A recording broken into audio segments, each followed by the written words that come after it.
What's up everyone and welcome back to the UFC News Hub. Today let's get started with Islam Makhachev's manager shuts down rumor. There's been a lot of talk swirling around Islam Makhachev's next move, and a recent rumor caught fire in the MMA world, one that his manager was quick to shut down. According to reports, it was believed that Islam was planning to wait and see the outcome of the upcoming bout between Belal Muhammad and Jack Della Maddalena on May 10th before deciding on his own future. The speculation, if Jack Della were to win, Islam might make the jump to welterweight and avoid defending his lightweight title for now. The original report came from MMA journalist Aloro Canero, who claimed via social media, "Sources told me that Makhachev is planted and will wait until May 10th to see what happens between Muhammad and JDM to make a decision on his next fight. His participation in International Fight Week is in jeopardy." Canero was suggesting that Islam's plans were up in the air, hinging on what happens between Belal and Jack. That's a big claim, considering Islam has publicly expressed interest in moving up to welterweight, but with one condition: he doesn't want to fight Belal Muhammad, a close training partner and friend. Now, this raised eyebrows across the MMA community. If Belal wins, it seems Islam would stay put and continue to defend his lightweight title. But if Jack Della Maddalena pulls off the win, there's a strong chance Islam would seize the opportunity to go up a division and chase a second belt. Something only a few elite fighters have done in UFC history. But then came the twist. Islam's manager, Ali Abdelaziz, didn't waste any time putting out the fire. Fake news. Ali posted in response to the rumors. Short, direct, and clearly aimed at shutting down any talk that Islam is hesitant or waiting around, said Ali Abdelaziz. So what does this all mean? If Ali is telling the truth, then perhaps Islam isn't waiting for anything. Maybe he's already locked in on defending his lightweight strap, and we'll hear news soon about his next title defense, especially since the UFC has started filling up its summer fight cards. But still, the timing of everything is interesting. The May 10th fight between Belal and Jack could shift the welterweight landscape significantly. If Belal loses, the path might suddenly open up for Islam to move up without having to cross his teammate. Makhachev last fought in January, where he secured a submission win over Renato Moicano, further cementing his dominance in the lightweight division. Fans have been eagerly waiting to see what's next for him. Will he continue his reign at 155, or is he just biding his time until the welterweight division clears up? Some fans think that maybe, just maybe, Ali is trying to deflect attention from the fact that their camp does believe Belal might lose. And if he does, they'll be ready to make the move. Others believe Islam is loyal and calculated, and would never consider a fight or a title shot that involves clashing with a friend. It's also possible that Makhachev has already made his decision, but is keeping it close to the chest until the timing is right. Whatever the truth is, this situation is definitely heating up.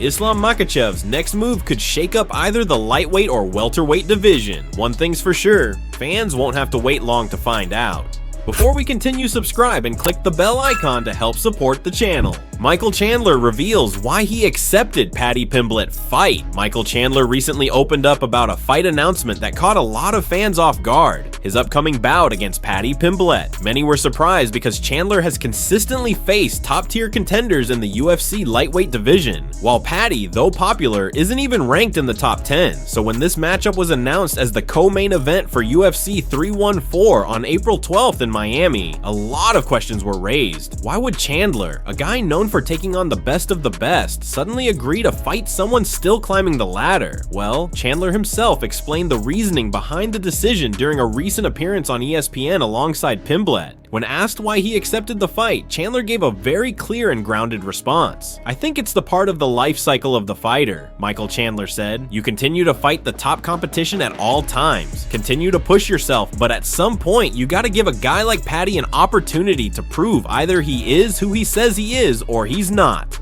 It wasn't just about giving Paddy a chance though. Chandler made it clear he still has something to prove too. "But on April 12th, I need to prove who I am. One of the best lightweights on the planet," he said. Chandler, always confident and intense, didn't hold back when talking about the matchup. "Scousers don't get knocked out apparently, but they've never been hit by the likes of me," Chandler said, referring to Paddy's Liverpool roots with a smirk. He then added with a chilling calmness, "I'm really excited to test his chin. I'm going to have one foot on the gas and one foot on Paddy's throat. I'm going to throw big bombs, and we're going to see if he sinks or swims." That's vintage Chandler. Aggressive, focused, and with that signature pressure cooker mentality, even though he's no longer in the top 5 of the lightweight rankings and currently sits at number 7, while Paddy is at number 11, Chandler isn't seeing this as a step down. If anything, he sees it as an opportunity to do what fighters do: compete, challenge themselves, and entertain. Yes, the ranking gap is there, but it's not massive. More importantly, this fight represents a classic case of a proven warrior taking on a rising star. And love him or hate him, Paddy Pimblett is one of the biggest rising names in the sport right now. Chandler accepting this fight isn't a sign of decline. It's a signal that he's ready to either stop the hype train or get run over by it.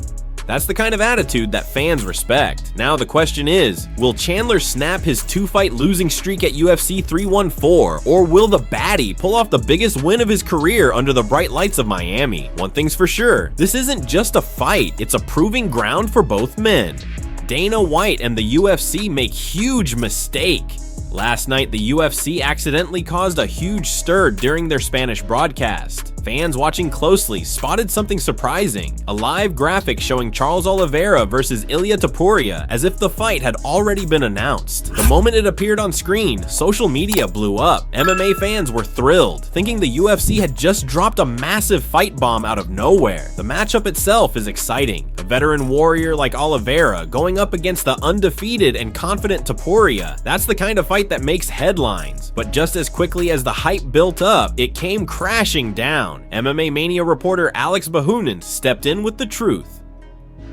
"The UFC told me this was indeed a mistake, and it's not true," said Alex Bahunin. Fans were disappointed, realizing it wasn't an official fight announcement, just an error made during the broadcast. Now, this wasn't a simple slip of the tongue by a commentator. This was an actual UFC-branded graphic, fully designed and broadcasted live, which makes it a much bigger mistake. Production-level errors like this aren't common in such a professional organization. It passed through several hands before being shown, which is why the MMA world is so surprised it even happened. You can imagine how Dana White must have reacted. He likes to control fight announcements, build the hype his way, and keep things under wraps until the perfect moment. So for something like this to leak, and in such a public way, definitely didn't sit well. Even though it was all just a mistake, one thing became clear: fans want to see Oliveira versus Topuria. The buzz it created wasn't fake, it was real anticipation. Maybe now that the seed has been planted, the UFC will consider making it official for real.